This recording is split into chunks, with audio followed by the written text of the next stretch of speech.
네, 현재 소아시아의 정세가 어떻게 돌아가고 있는지 이렇게 뉴스를 많이 접하고 읽을 시간이 없어서 뭐 자세한 걸 알 수가 없겠습니다만은 한 가지 확실한 것은 오늘날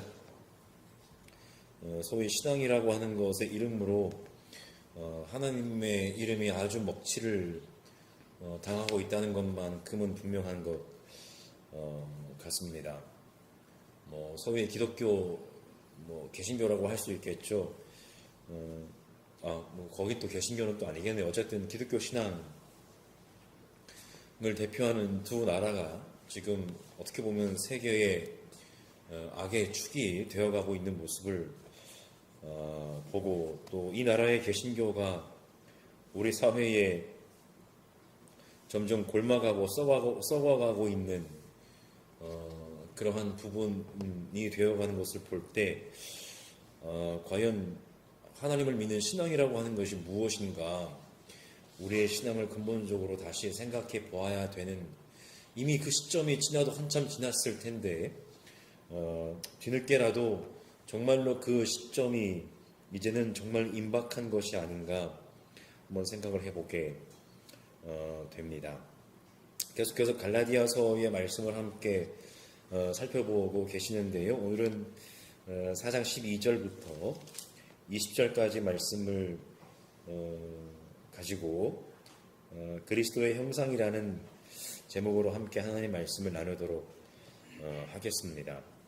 12절에 보시면 바울이 갈라디아 교인들에게 이렇게 얘기합니다. 내가 여러분과 같이 되었으니 여러분도 나와 같이 되기를 바랍니다 라고 얘기를 합니다.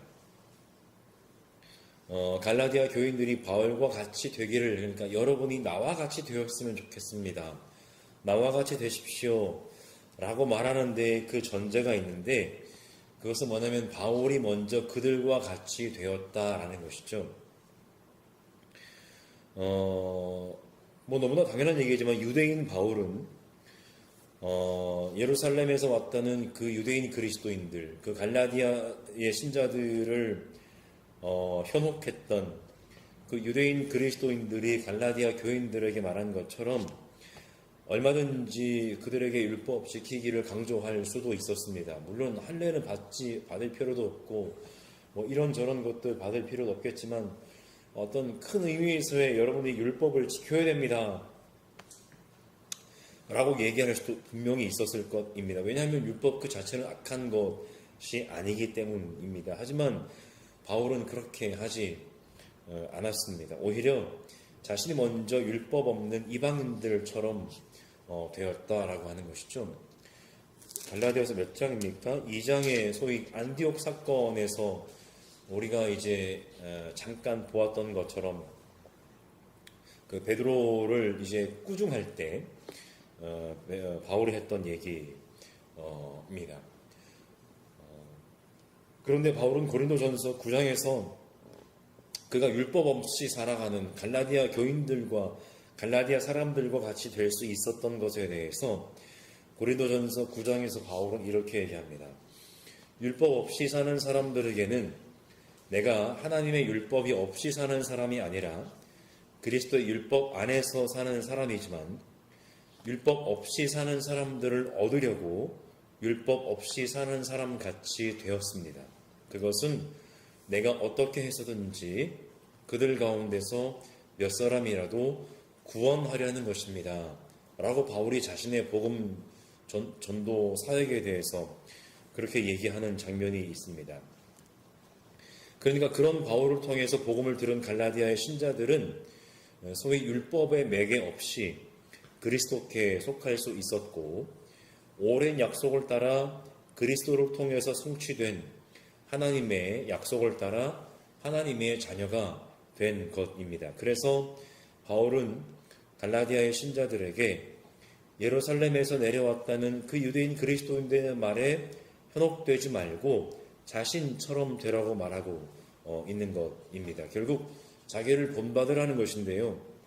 바울이 자기를 본받으라고 말한 것은 나 이만큼 잘난 사람입니다 라고 하는 얘기가 아니라 내가 여러분들에게 전한 복음 그대로 내가 율법 있는 유대인이지만 그 유대의 율법이 아니라 오직 그리스도의 율법 안에서 살아가는 것처럼 여러분들도 나를 본받아서 또 더 나아가 나 너머에 있는 여러분들의 구주 그리스도가 되시는 예수를 본받아 가는 사람들이 되십시오 라고 하는 말이 되는 셈인 것입니다. 그런 바울은 자신이 갈라디아의 신자들처럼 되었던 때, 즉 그들에게 복음을 처음 전하는 때를 회고합니다.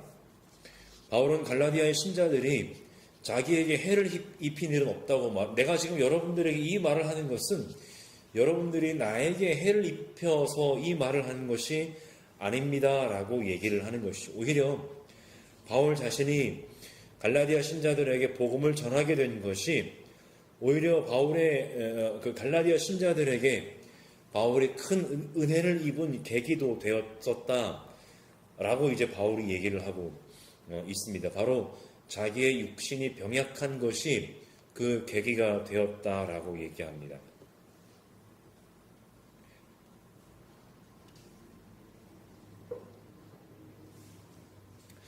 당연히 그것을 갈라디아 신자들도 다 기억하고 알고 있을 것입니다. 그 바울이 처음 이 얘기를 하는 이유, 자신이 병약한 때를 이야기하는 이유를 그 상황을 우리는 사도행전의 이야기를 통해서 유추해 볼 수 있는데 이제 일전에 말씀드린 것 중 하나가 바울이 편지를 쓴 그 갈라디아 공동체가 당시 로마의 갈라디아 속주 가운데 남쪽이나 북쪽 중 어느 부분에 있었는지에 따라 크게 두 의견이 있다고 말씀을 드렸죠. 소위 이제 남갈라디아설, 북갈라디아설이라고 하는 것인데 그건 뭐 학자들이 하는 얘기니까 그냥 그런가 보다 하시고요. 이것은 이제 크게 중요하게 이 갈라디아 공동체의 위치가 나뉘는 것이 바울의 제1차와 제2차 전도 여행 가운데 언제 이 공동체의 복음을 전했는지에 따라서 나뉘기도 한다라고 말씀을 드렸습니다. 물론 수천 년 전에 십수년 정도의 차이를 갖고 있는 그 시기를 우리가 아주 그냥 정확하게 이 둘 가운데 하나를 특정할 수도 없고 그것이 우리의 목적도 아니고요. 다만 이제 사도행전의 보도에 따르면 제1차와 제2차 전도 여행의 여정 가운데 이 갈라디아 속주의 지명의 몇몇 부분이 겹친다는 것도 우리는 알 수가 있게 됩니다. 그리고 그 두 번의 갈라디아 여정이 공통적으로 바울 일행에게는 절대로 만만하지 않았다라고 사도행전을 이야기하는 것을 우리가 볼 수 있게 되는데 제1차 전도 여행 중에 바울은 유대인들에게 돌로 맞아서 거의 죽게 된 적이 있었다라고 사도행전을 이야기하고요. 제2차 전도 여행 중에 바울은 알 수 없는 어떤 어려움으로 인해서 갈라디아 지역으로 가게 되는데 유추해 보면 아마도 그 어려움 역시 알 수 없었다는 그 어려움 역시 그의 복음을 반대하는 유대인들로 인해 겪은 것이었던 것으로 보입니다.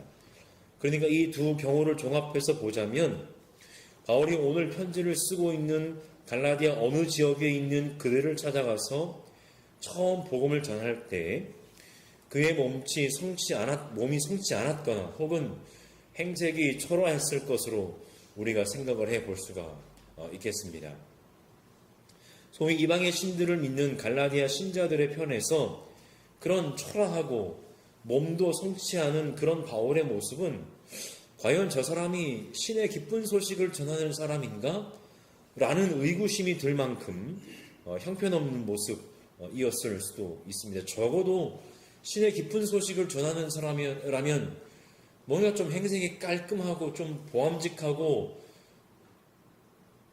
사람이 먹음직하지는 않겠지만 어쨌든 보암직하고 이 사람의 말이라면 뭔가 신뢰가 가네 라고 하는 어떤 겉모습의 어떤 신뢰감도 분명히 있었어야 했을 텐데 바울의 모습 속에서는 그런 모습을 찾아볼 수가 없었다라고 하는 것이죠. 그럼에도 갈라디아의 신자들은 그런 바울을 멸시하지도 외면하지도 않고 오히려 하나님의 천사와 같이 더 나아가 그리스도 예수와 같이 그를 영접해 주었다.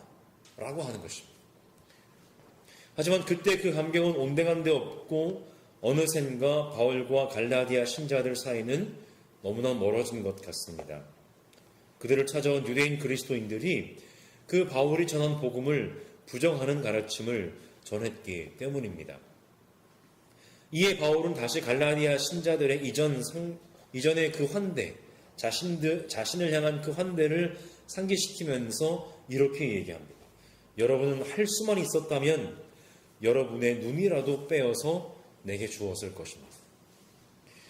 고대 문헌들은 한 사람의 눈을 빼주는 것이 지극한 자기 희생적인 사랑의 비유로 쓰였다라고 하는 것을 잘 보여줍니다. 그만큼 바울을 환대하는 갈라디아 신자들의 모습이 그런 자기 희생적인 모습이었다라고 하는 것이죠. 또 어떤 학자들은 바울이 굳이 그들이 눈을 빼주고자 했다라는 표현을 사용하는 것이 아마도 그가 말하는 그 육체의 병약함, 병들미, 바울의 눈의 아픔과 관련된 것이었다라고 추측을 하기도 합니다.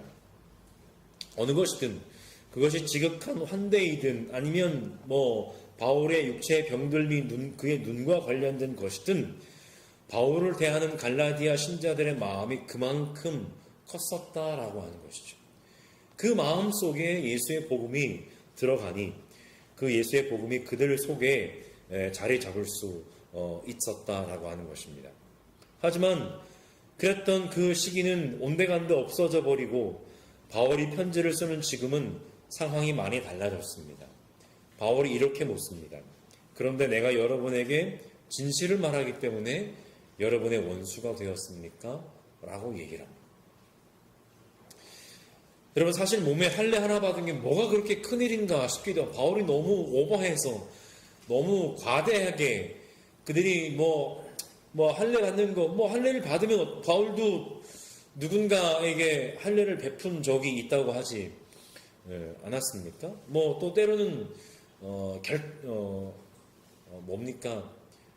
결단코 할례를 받게 하지 않았던 적도 있었고요. 예루살렘 회의에 올라가기 전에는요.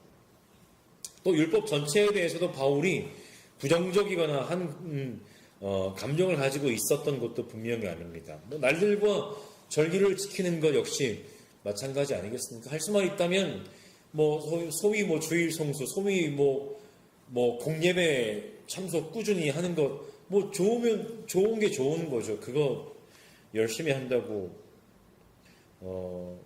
크게 해가 되거나 손해되는 것도 아니지 않겠습니까? 라고 이야기할 수도 있어요. 하지만 이런 작은 하나로 시작해서 결국에 그 끝이 자기의 열심, 자기의 자랑, 자기 의에 빠져서 하나님을 오해하고 왜곡할 수도 있게 되는 것입니다. 마치 활에서 떠난 화살이 처음에는 아주 미세하게 경로를 벗어나는 것 같아도 결국은 관역을 크게 벗어나게 되는 것과 같습니다. 사람이 종교적 행위에 몰두하는 것이 곧 하나님을 향한 종국의 바른 걸음은 아닐 수도 있다라는 것입니다.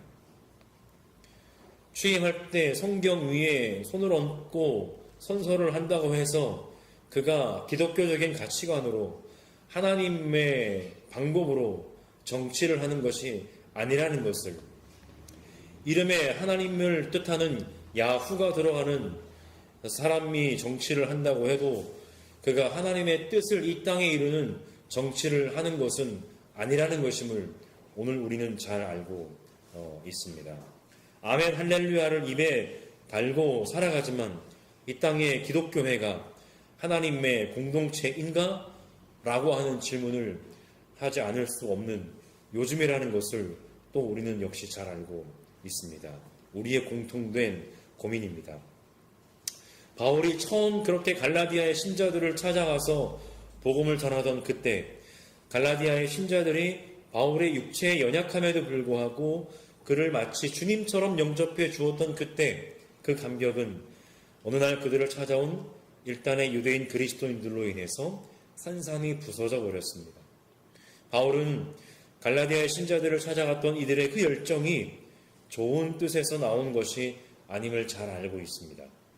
그들은 갈라디아의 신자들을 바울에게서 떼어놓아서 자기네들을 열심히 따르게 하려고 했던 것입니다. 자기네들을 따르게 하려고 했다는 것은 단순히 바울에게서 그들을 떼어놓으려고 하는 그것이 목적이 아니었습니다. 그것은 그리스도의 복음으로부터, 하나님의 은혜로부터 그들을 멀어지게 하는 것입니다. 방금 말씀드렸던 것처럼 처음에는 좋은 뜻으로 생각했던 종교적인 외적인 열심이 결국은 하나님의 은혜로부터 떨어져 나아가 버리게 만드는 그런 결과를 만들어 버리게 된다는 것입니다. 그래서 바울은 편지를 시작하면서 그들이 그리스도의 복음을 왜곡하고 있다고 말했던 것입니다. 명목상 그리스도인이었지만 그들의 행동은 그리스도의 복음을 왜곡하는 것, 그 이상도 그 이하도 아니었어요. 여러분, 바울은 방랑하는 전도자, 이리저리 돌아다니는 선교사였던 바울은 단순히 자기 편이었던 갈라디아의 신자들이 자기로부터 멀어지는 것이 두려웠던 것은 아니었던 것 같습니다. 그의 다른 편지인 고린도 전서를 보면 그는 비록 어느 정도 수사적인 표현이라고 할지라도 공동체 가운데 자신의 영향력이 모자란 것에 자기는 개의치 않는다라고 얘기를 했고, 또 다른 편지 빌립보서에서 그는 자기를 향해서 시기하고 다투면서 경쟁심으로 가득한 불순한 동기에서 그리스도를 전하는 사람들에 대해서 이야기하면서 이렇게 얘기합니다.